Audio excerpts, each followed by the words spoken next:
It's 1:47 in the morning, and you're still scrolling. You tell yourself 5 more minutes. Your eyes burn. Your thoughts blur. You promise you'll sleep in and catch up this weekend. But your brain isn't just tired right now. It's already begun consuming itself. That sounds like an exaggeration. It isn't. Somewhere in the tissue behind your skull, specialized cells are moving through your neural wiring like cleanup crews after a disaster. And if you keep them working long enough, they don't just clean. They start eating the structure itself. For most of your life, you've probably thought of sleep as downtime. Pause button. Your body lies still, your mind goes quiet, and nothing much happens until the alarm goes off. That idea is completely wrong. While you sleep, your brain runs one of the most aggressive maintenance operations in the entire human body. And when you deny it that maintenance window night after night, the consequences aren't metaphorical. They are structural. Let's start with what your brain is actually doing while you're unconscious. In 2013, neuroscientist Maiken Nedergaard and her team at the University of Rochester discovered something that reshaped how scientists understood sleep entirely. They found a plumbing system inside the brain, one that had gone unnoticed for over a century. They called it the glymphatic system. Here's what it does. During deep sleep, the spaces between your brain cells physically expand, sometimes by as much as 60%. Cerebrospinal fluid floods into that expanded space and washes through your neural tissue like a tide moving through a canal system. That fluid carries away metabolic waste, including a sticky protein fragment called beta amyloid, the same protein that clumps together in the brains of Alzheimer's patients. Think about that for a second. Your brain has a built-in pressure washing system, and it only turns on when you're asleep. When you're awake, this system runs at a fraction of its capacity. Waste accumulates. Debris builds up between the very cells you need for memory, focus, and mood regulation. You don't feel it happening. You just feel foggy, irritable, slower than usual. That fog isn't imagination. It's runoff. Now here's where it gets stranger. Waste clearance isn't the only overnight renovation project running inside your skull. Your brain also has cells called glial cells, and among them are 2 types you need to understand: astrocytes and microglia. Think of astrocytes as your brain's support staff. They feed neurons, regulate chemical balance, and physically hold the entire structure together. Microglia are different. Microglia are your brain's resident immune system, a demolition crew patrolling constantly for anything damaged, dead, or unnecessary. Under normal circumstances, both of these cell types perform something scientists call synaptic pruning. It's a quiet, precise trimming process. Weak, unused, or redundant connections between neurons get tagged for removal, and the glial cells clear them away, the same way a gardener prunes dead branches to keep a tree healthy. This is a good thing. It's how your brain stays efficient. It's part of how you learn in the first place, discarding what you don't need so the connections that matter stand out more clearly. But in 2017, a study led by Italian neuroscientist Michele Bellisi found something unsettling about what happens when that process runs out of control. Bellisi and his team studied the brains of sleep-deprived mice, comparing them against mice that slept normally. What they found was that astrocytes in the chronically sleep-deprived mice were far more active than they should have been. They weren't just pruning weak, redundant connections anymore.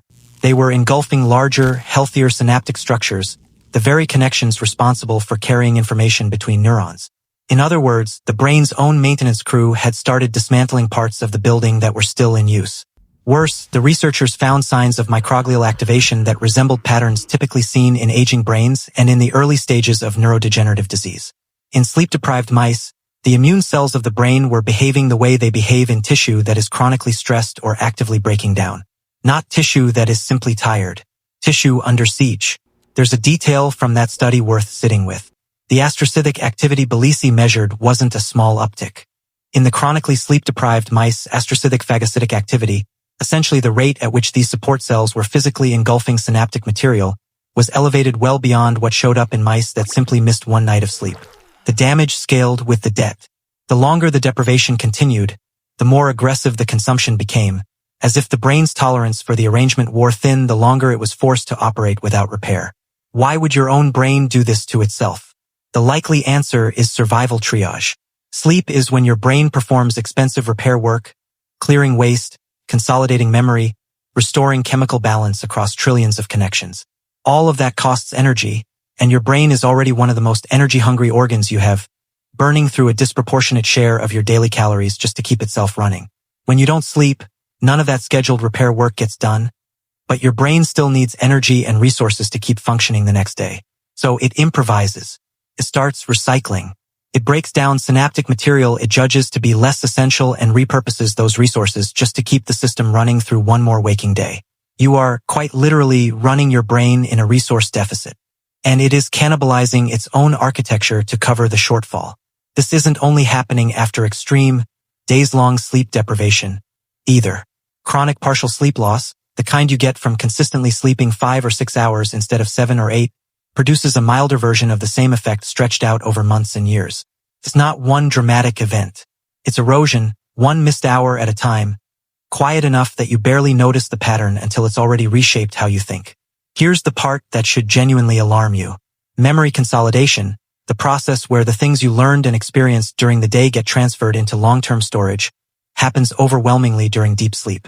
Specifically, it happens during a stage called slow-wave sleep, when your brain replays the day's neural activity at high speed, strengthening the connections it wants to keep and letting the rest fade. This replay process leans especially hard on the hippocampus, the small seahorse-shaped structure buried deep in your temporal lobes that acts as your brain's short-term filing system before memories get transferred elsewhere for permanent storage. Cut that replay short, and the hippocampus never finishes filing the day away.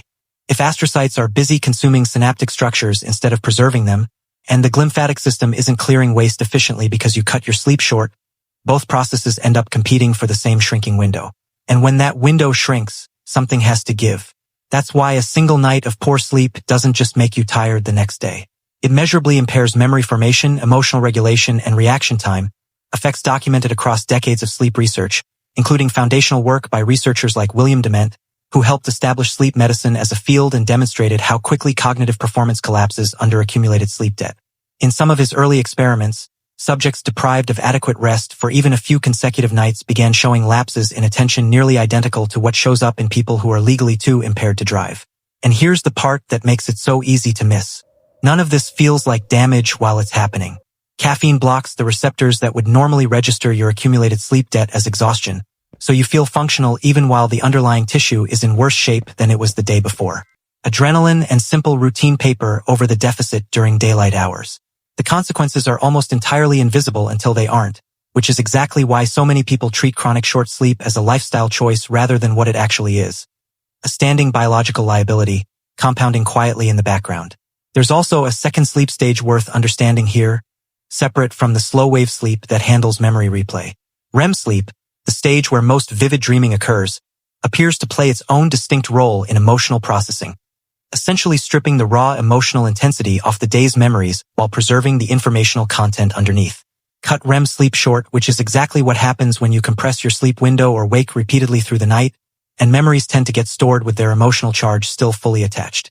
That's part of why sleep-deprived people don't just think more slowly. They feel things more sharply, with less of the buffering that a full night would normally provide. Now scale that up.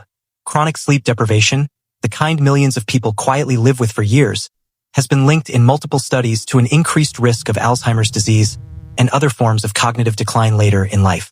Some researchers now believe the connection isn't a coincidence. It may be causal. Poor sleep means poor glymphatic clearance. Poor clearance means beta amyloid accumulates faster than your brain can wash it away. That same accumulation is one of the defining features found in the brains of Alzheimer's patients at autopsy, decades after the sleepless nights that may have helped set it in motion. Your late nights aren't just borrowing energy from tomorrow. They may be borrowing against decades. There's an uncomfortable irony buried in all of this.